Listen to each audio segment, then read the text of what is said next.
Welcome to World Prophecy News. I'm Steve Gallimore. And I'm Jay Gallimore.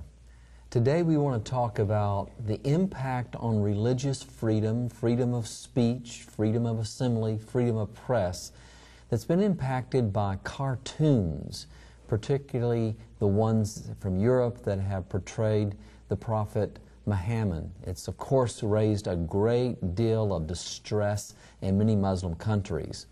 Steve, as we think about this, we think about the interjection of the Christian church into a world that basically had terrible religious intolerance. In other words, the whole idea of religious freedom is frankly a new one in human history. It's only been around the last 300 or 400 years, and the United States of America has been the great champion of religious freedom. And of course, if you take religious freedom, you also have to have, if you have true religious freedom, you've got to have freedom of speech. And if you have freedom of speech, you must have freedom of the press. All of these First Amendment rights, as we know them as Americans, Steve, they all hang together. So it's not just the Muslims that have had an intolerant view of someone who took a difference with their religion. In fact, Christianity developed that, but that wasn't the way it started. When you listen to the words of Jesus, you hear him saying, "Do to others as you would have them to do to you." And he talks about the two great laws, to love the Lord with all your heart and to love your neighbor as yourself. Those two concepts become the foundation, Steve, of religious freedom. Not to speak of the beautiful teachings of the Beatitudes. But through time, Christianity developed, through apostasy, terrible intolerance to the place that it persecuted those who disagreed with it for blasphemy and other things. So we have the Muslim world picturing that today. From their viewpoint, we certainly have our parallels to Christianity, and all clashing today with the concept of religious freedom. So Steve, what's going on here? Well, Jay, I think there are a number of things that are very important for us to notice that are relevant to this whole situation of religious freedom as it surrounds the controversy about these cartoons. I think as most of those that are watching today know and understand, these cartoons have just created tremendous uproar all around the world. And we have to scratch our heads and say why. For instance, Jay, recently you know that there was a book, this is brand new, I mean just almost brand new off the press, that there was a book written that says that the Gospels that we have, Matthew, Mark, Luke, and John, that those Gospels really do not paint the correct picture of Jesus. Jesus was not the Messiah. He was not the Savior. But what Jesus actually was, according to this is written by a professor at the University of North Carolina, one of the religion professors there. And what he has said is that Jesus was simply one that he was one more of the chain of insurrectionists that came in Jewish history during the time when Jesus was here in the intertestament period and so forth. And that all Jesus was trying to do was to set up his earthly kingdom. So he viewed Jesus as just another Barabbas. Yes. Now that is highly offensive to us as Christians. In fact, I've done a whole program just on that one issue to say, this man really from a scholarly standpoint is out to lunch. And many other scholars think he's out to lunch as well. It's, not just my evaluation. Sure. But at the same time, we have the right to say that. We have the right of freedom of speech. He has the right to say what he wants to publish the book that he wants to publish. I have the right to respond and say, no, he's out to lunch. He's not correct in what he's saying. So, we don't have this great uproar now about this event. There's some others that we could mention, the Da Vinci Code and so forth, that really is an anti-Christian polemic. We can mention a number of works like that have been published, but yet you don't find Christians around the world rising up and creating this great turmoil across the globe because someone has said something about them that they don't like. Right. Now, I think, Jay, also we need to hasten to add, we need to develop that just a little bit. Sure. But I think we need to hasten to add that as Christians, we also have a responsibility to say kind words. We're not to go out and looking for arguments and picking fights and those kinds of things. That's not a Christian approach. But at the same time, there is a freedom of speech, and there should be the freedom in every place around the world to say things that others may not appreciate, or to have others say things that you don't appreciate. That's part of basic human freedom. Right. Well, and it's also interesting, Steve, that not even in the Muslim world itself, not everybody agrees with this. It's been fascinating to understand that if you take the Shiites, for instance, if I've understood this correct, my information is correct, they actually will depict the Prophet Muhammad.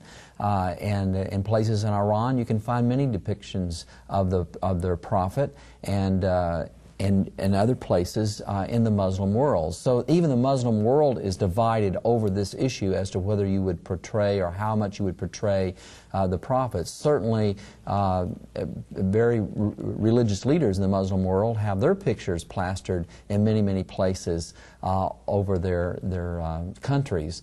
So the question is, where do you go with this? And of course, I think what the Danish were trying to do is they were trying to say, do we really have censorship here by just political pressure? In other words, if you bring enough political pressure, will everybody shut up and you won't say what you feel like you have the freedom to say? Now, that doesn't mean that you would necessarily agree with the Danish position or even do what they did.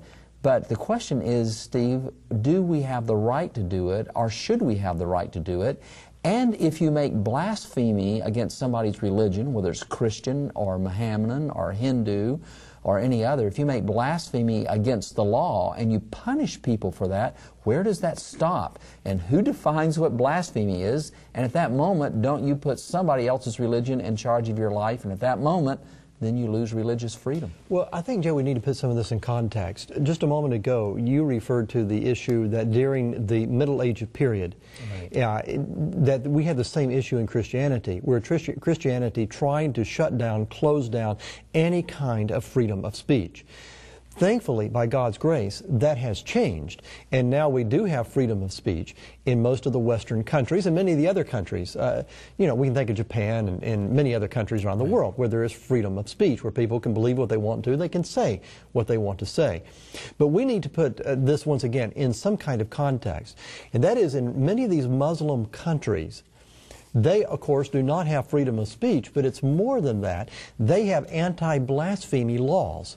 So if anyone says something that is perceived by the authorities to disagree with the standard line of things, it's called blasphemy. It's almost reminiscent of what the Pharisees did to Jesus. Jesus was called a blasphemer at every turn just because they didn't like what he was saying.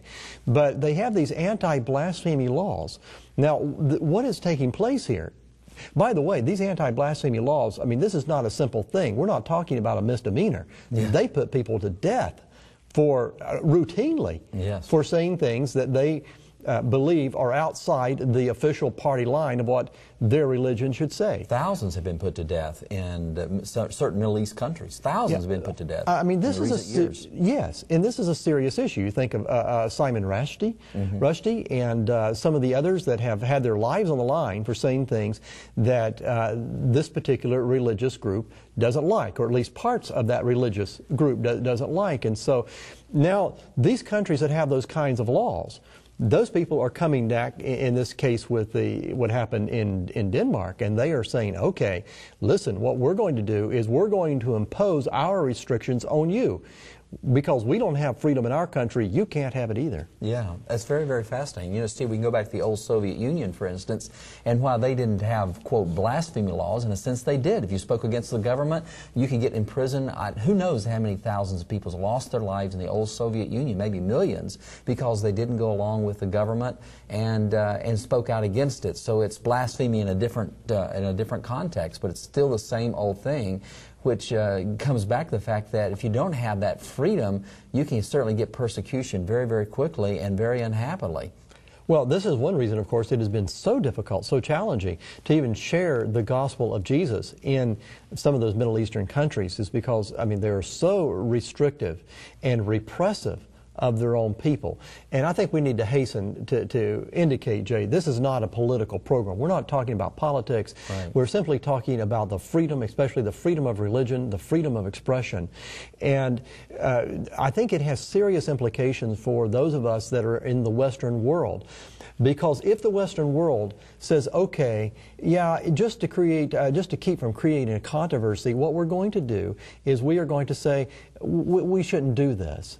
then we start finding that our freedoms become repressed, and we find the whole world now enters back into a dark age period where there cannot be the freedom of expression. Right. You know what will be shocking, Steve, to many people, I don't know if they noticed it, but the Papal See, the Pope, of course, is kind of the icon of the Western world today.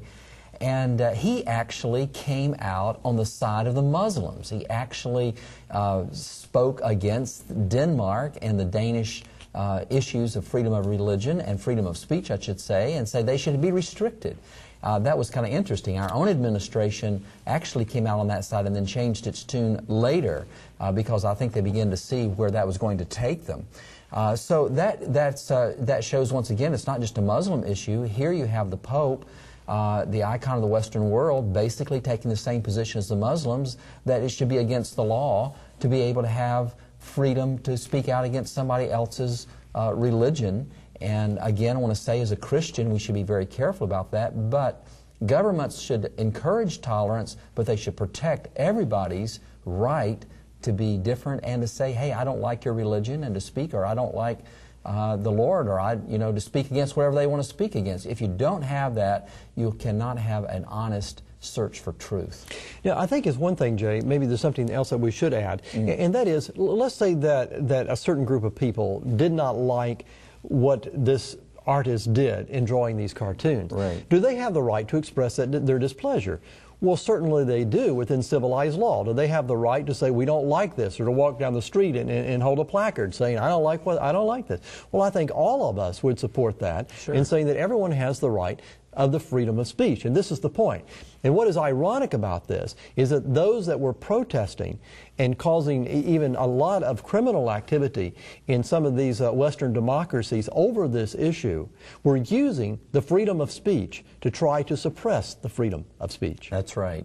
In fact, Steve, one little quote here that I'd like to make, it says, defending freedom of religion and freedom of the press requires distinguishing who is being criticized and distinguishing criticism from threats. And I think as a matter of principle, we probably and others should say very carefully that we understand where other governments come from, but we are here to protect the freedom of speech in order to protect human integrity and the lifting up of human rights. Well, there is an issue, Jay, here, of course, that is very important to us, and that is freedom of religion. Yes. Now, let's say if you have a Christian, and a Christian's belief says that the prophet Muhammad was incorrect, even that he was not a prophet. Shouldn't that Christian be able to say, Muhammad is not a prophet, let me show you why? Let me tell you what the Bible has to say. Let me tell you what the Word of God is in this case, and tell people about that. But when you deny freedom of speech and freedom of religion, then you no longer have the opportunity to say to someone, for instance, that is a Muslim, listen, in all kindness and love. Right. I want to tell you that you are being misled, and the way to the kingdom is a different way. Let me tell you what the Bible has to say. This kind of the lack of freedom of speech and freedom of religion shuts down any ability of a Christian to share the gospel message with others. Well, it's no question. And if you come to the place that people feel threatened about speaking up and sharing their faith, it brings down a cloud of darkness, just like the Dark Ages. And there you had such an apostasy among Christians. Steve, they were killing and torturing other Christians, and they were doing it because of blasphemy. If you spoke out or took a different position, they'd use that thing, blasphemy, against you, and the next thing you'd know, you'd end up in somebody's dungeon or end up being burned alive at the stake. And, heaven help us, we just don't want to go back to those days, whether it's a Muslim form of it or a Christian form of it or a Hindu form of it or any other form of it. It is very important that we stand for freedom of religion in every place around the world. For World Prophecy News, I'm Steve Gallimore. Thanks for being with us today. And I'm Jay Gallimore.